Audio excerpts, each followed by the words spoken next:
Hello everyone and welcome to another video on JavaScript programming. Kaushal this side from SimplyCode, and today we will discuss the switch case control statements in JavaScript.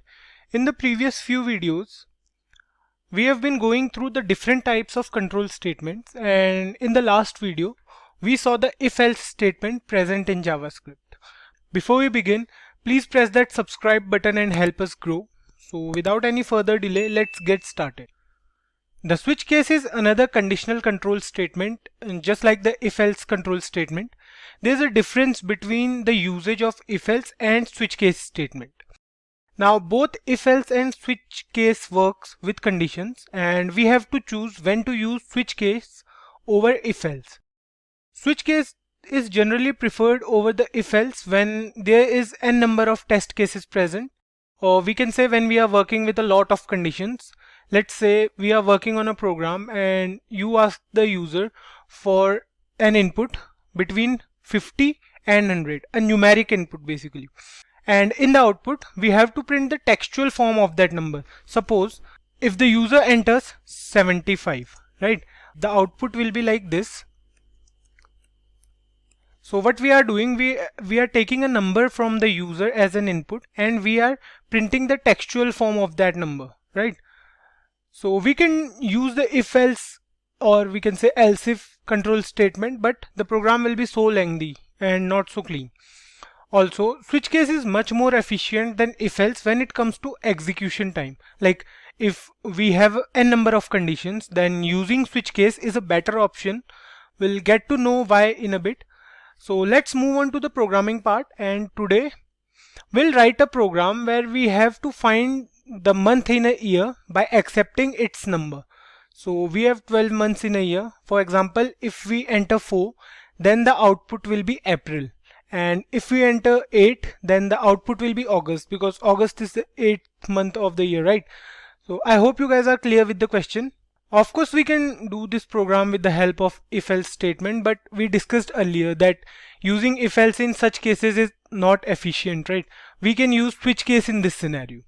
So let's create a variable first. Let's say we are creating a variable where month, and you can give any value to this variable from 1 to 12. You can provide it with any initial value. So let's create a variable first. Let's say we are creating a variable where month, and the value we are providing it 1 as the hardcore initial value. For simplicity, again we are not taking the input from the user or from the browser. To do so, we have to first go through the DOM manipulations, and we'll go through it in later videos. So let's start with the switch case now. The syntax for switch case is quite simple. Just write down switch and pass the variable month. So we have to check in this round bracket for the variable month, because you know any value you are providing to month, the switch will check the program accordingly. So for now we have taken the value as 1 for month. We can take any value, like we can take 3, we can take 11, 12, or any value other than 1 to 12 as well. So whatever value you are providing to the variable, you can provide the variable to the switch statement, right? So next up we have an open and a curly braces. For the body of the switch case, we have to test for 12 different conditions inside this, starting from 1 to 12, right? So the syntax goes like this. You have to write case and then the value month variable might hold, like 1, 2, 3 and so on, followed by a colon, right? So we have to write the value 1 and a colon, not a semicolon but a colon. Keep this thing in mind, guys. And below that we are going to write what we want when the value is 1, like what the output we want when the value is 1. So we have to write document dot write and whatever you want as the output. Like for 1, the first month is January, so we are writing here January and a semicolon. So if the value of the month is 1, you will get the output as January. Save it, and here you can see the output is January. Let me increase the font size for this as well. So here you can see the output is January, right? Next, we'll use a break statement. If you guys remember, we discussed the break statement in the control statements video, right? The break statement is not actually a type of control statement, but it assists other control statements, or we can say it helps us manage the control statements, right? What this statement does is, once we are done with our output, we get our output, right? Once we are done with case 1, we get our output as January. This break statement helps us to come out of the switch case. So to understand this much better, let's write here one more case. So let's say we are writing here one more case as case 2, and the output will be document dot write. The second month is February, right? And February here I can write. So we'll include one break here, like we'll come in the first case and include a break statement. So here's how you can write a break statement, how you can include a break statement in your code. So let's check the output now. So for now it says January. So if we don't include this break statement here, when the interpreter will execute this code and it will see that the case is 1, right? So it will print January, but it will print other statements as well. So for example, if we remove this break statement and save it now, see, you can see here the output as January and February. January and February both are getting printed on the output. So we need a break statement to break it here.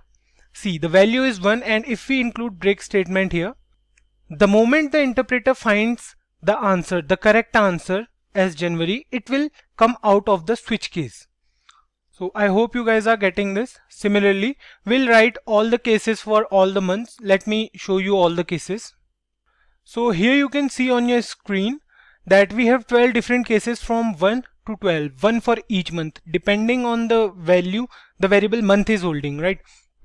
The output will be June if the value is 6, and if we say 10, the output will be October, and so on and so forth. Now, the question here is, what if we try to write a random value for the variable month? By random value, we mean that if we try to write any value other than these 12 values from 1 to 12, if we leave these values, then if we try to write another value, like if we write here 13, so what will be the output now? Let's save it and see. There's no output, and there might be no error for this as well. So if you try to check for an error, go to inspect and check out. See, there's no error, right? So in that case, we have one more case, like we have default case. So let me show you how to include default in your program. What you have to do is write here default with a colon and write document dot write, and let's suppose we are writing here wrong input. What is happening is, let's try to run this program first. Press Ctrl plus S, and now you can see it says wrong input for value 13. So what is happening is, the switch case will first check these 12 cases, and any value other than 1 to 12 will get the output as wrong input. It works the same as the else statement, right? In else statement, we don't need to specify any particular condition. Any condition other than the if condition or else if condition will fall inside the else statement. It's not necessary to add default in your program. It's just if you want to give the user a prompt that he has entered a wrong value. So you must include this default case in your program every time while using switch case, because it's quite useful, you know. Okay, so this is the complete program to find out the month by accepting its number. If you try 6 and save it now, it will say June. If you try 10, save it, it will say October. If we try 12, save it, it will say December.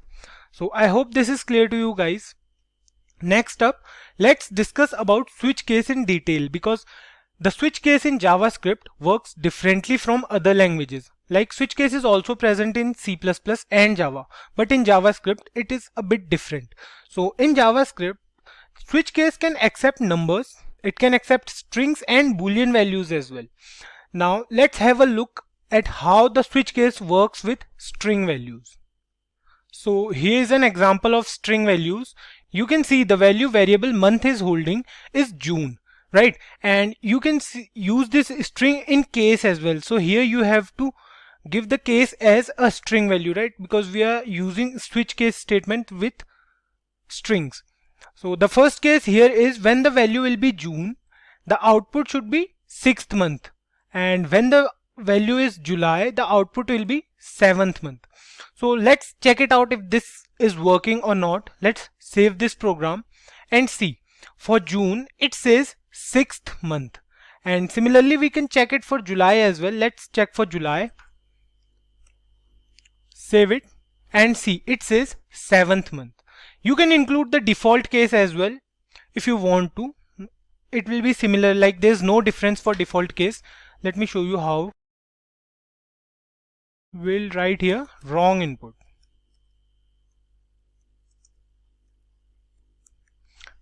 And save it, and now let's try to change the value here. Let's say we are using May.